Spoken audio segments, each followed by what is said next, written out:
Hey everybody, I have a video here for you today. And this is one of those days I had no intention of really even looking at YouTube. And then I read some comments and I remembered a video that I was thinking about making, so I'll make it today. But I've had some comments about pyramids down in northern Sudan and southern Egypt that I never included in my Egypt Pyramid series. I'm sorry, I'm such a slacker. But I thought we would go down to Gebel Barkal today. And this is a site I wanted to talk about for a couple weeks just because I think there is some stuff here that is worth mentioning. But there are new pyramids here from the Second Kingdom of Kush, I believe. And I believe these smaller pyramids are a little over 2,000 years old. And there are some tombs that are under these pyramids, and there are many tombs. This is basically a necropolis. And just let me back up here. Basically, because this here, Gebel Barkal, this holy mountain, this was really revered in ancient times. And there is, from the 18th dynasty, one of the most powerful dynasties in all of Egypt. There is a temple right at the foot of the mountain here. And let's go down and take a look. But here is a temple, and this was originally built, they're thinking it was started by Thutmose I and maybe finished by Amun III. And these are all that is left. But obviously, if some of the most powerful rulers of the 18th dynasty were building down here, this was a very important site.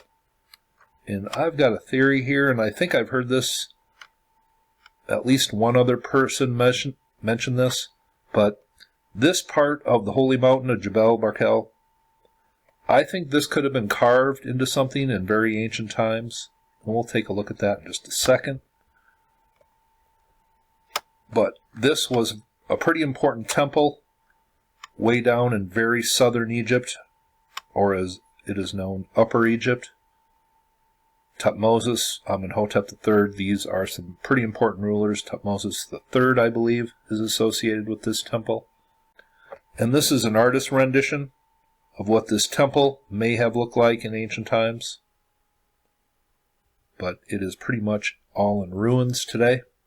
And here is what a lot of the pyramids look like. A little over 2,000 years old.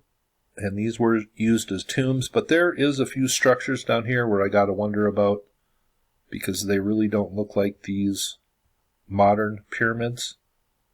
But these could be built at the same time. I'm just not too sure. Here is a closer look at these pyramids that were built about 2,000 years ago.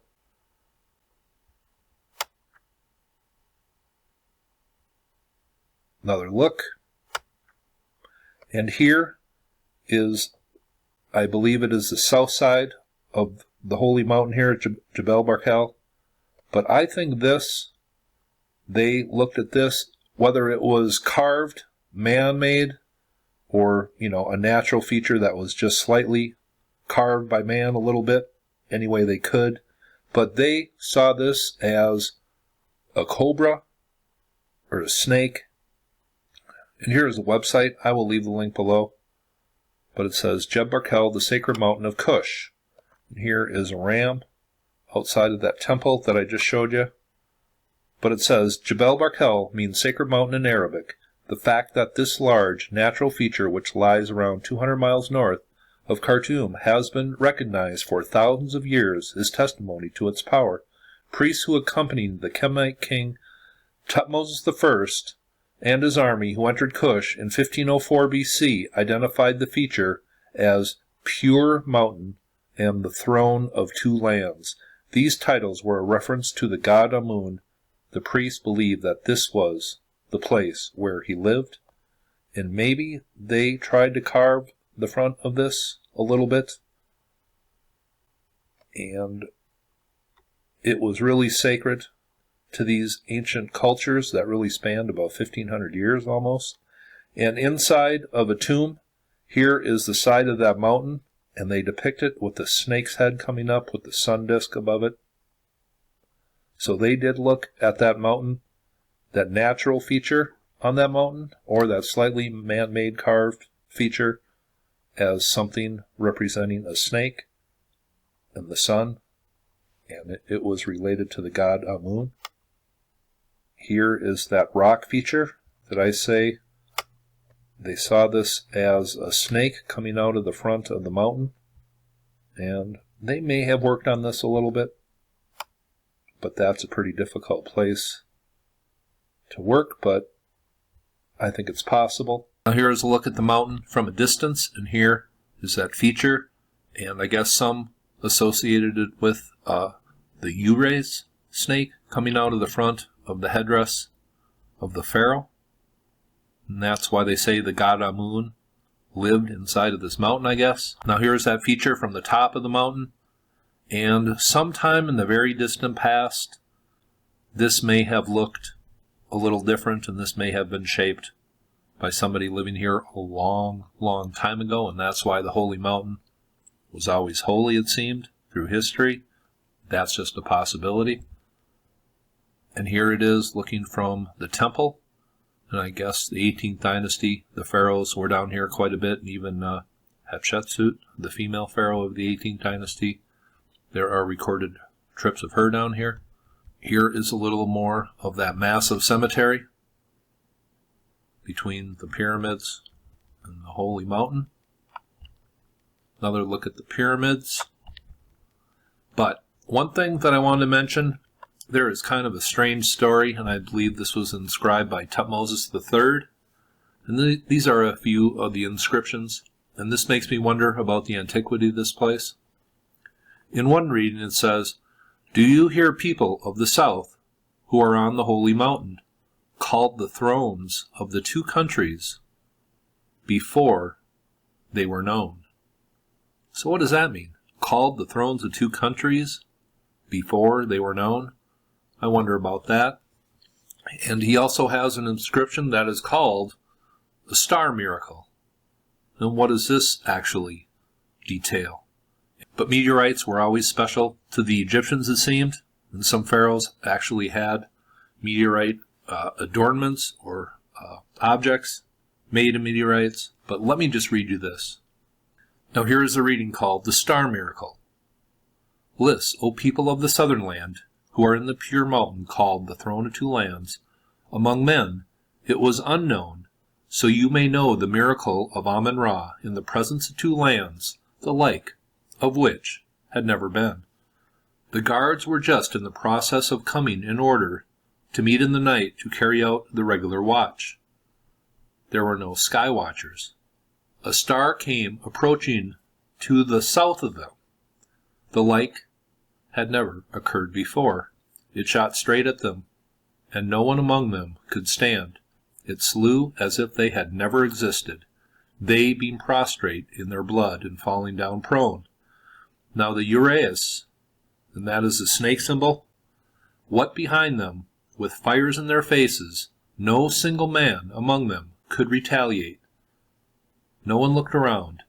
They had no more teams of horses, those having bolted in terror to the mountain. Such is the miracle that Amun did for me, his beloved son, in order to cause the inhabitants of the foreign lands to see the power of my majesty." So that is a little, maybe a tall tale coming from Tutmosis III, but he seems to describe what I would say is a meteorite. It says, "For the Egyptians, the Urays, a four-headed serpent portrayed as a cobra, symbolized the presence of the most powerful deities here at Gebel Barkal Amun, which was worn by the king as a symbol of his reign. The Uray form on the pinnacle on the Gebel Barkal therefore shows that Amun had set its seat within the Gebel Barkal, and thus the mountain can also be regarded as a primeval mound, the original abode of the god Amun." And I just wonder how ancient this place really is. And here they kind of show the Uray's snake and how they associated it with this feature. And here is the mountain of Gebel Barkal at a distance, and here you see that feature. But they looked at this place as very sacred because of the necropolis And this doesn't look like a very, very ancient necropolis, because obviously these little, I guess you call them tombstones. This looks more like a more modern cemetery than a very, very ancient necropolis, but this just tells you how sacred Gebel Barkal was. But that is just a little look at Gebel Barkal. Seems we have temples here, one right here, something over here. Seems they were building around this area in many different eras of Egyptian history. And whoever built this one seems to be perfectly aligned to the winter solstice. That's just the way it appears to me. But this is Gebel Barkal, holy mountain coming from very upper or southern Egypt, today northern Sudan. But a long time ago, the Egyptian kingdom stretched way down here and way to the north as far as Lebanon. Hope you thought that was interesting. You all have a very nice day.